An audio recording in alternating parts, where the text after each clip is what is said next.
Papasok sa crucial stage 13 ng 2012 LBC Ronda Pilipinas kanina, lahat nakamasid sa kung ano ang posibleng maganap na pagbabago sa overall leadership ng individual at team classifications.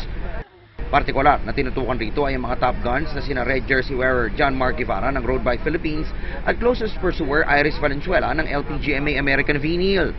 Subalit hindi maikakaila na maging ang mga strugglers sa corona ay naghahangad rin na makakuha ng magandang pwesto sa rankings upang makasilip ng magandang-gandang hati sa 8 million pesos total prize na ipamimigay ng LBC.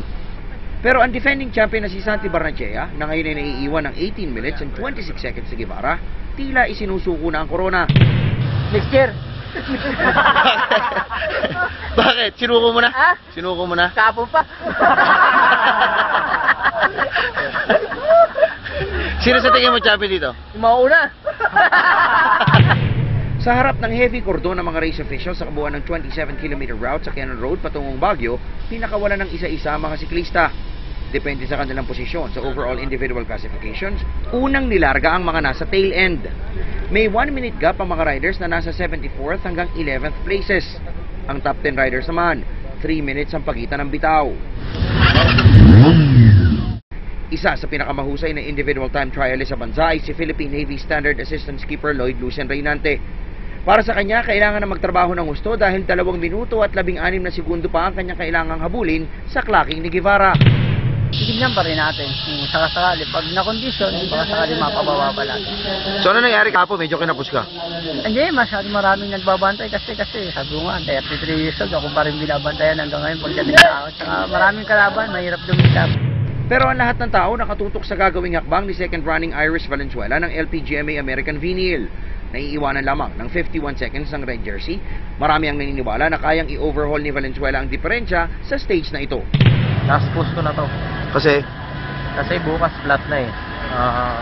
Wala nang pag-ana ng deciding. Dito na talaga yung pinaka-last. Pero bago pa man pumanik ng starting stage ang 23-year-old Albay native, nakakita ng aberya sa bisikleta ni Valenzuela si LPGMA American Venal coach Renato Dolosa. Dali-daling pinalitan ni Dolosa ang sumisingaw na re-retire ng alaga. At sa karerang ito, na wala kang ibang kalaban kundi ang iyong sarili, naging maayos ang pagbitaw kay Valenzuela.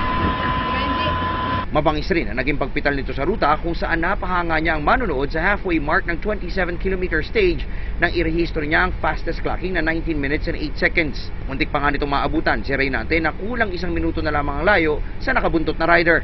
Si Guevara naman na pinakahuling pinakawalan ay walang ibang nasa isip kundi ang banta ni Valenzuela at Reynante. Tinitingnan ko na lang kung sino yung nakalaban na pinakamalapit sa akin. Sino nga? Si Iris, saka Lloyd.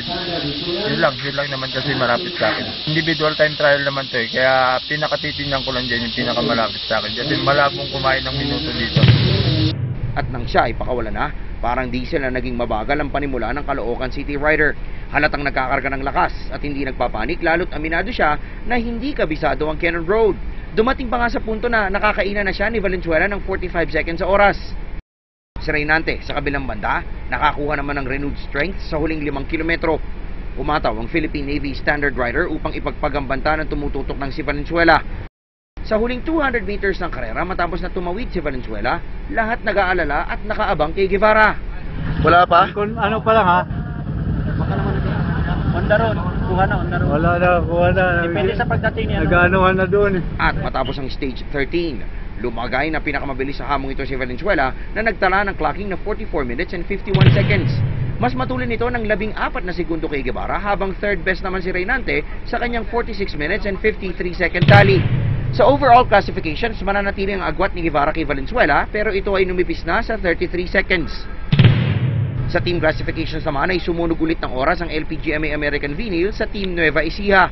Mula sa dating 5 minutes and 5 second gap, 2 minutes and 52 seconds na lamang ang hinahabol ng mga bataan ni na Congressman Arnel T at businessman Eric C sa mga Novo Ecijano riders. Kaya't laking tuwa ni top Nueva Ecija rider Ray Martin ng mileage gas dahil sila pa rin ang may pinakamalaking tsansa na makapagsukbit sa 1 million peso team championship. Makaangat yung team namin para sa mga kababayan namin na nag-aabang para sa amin.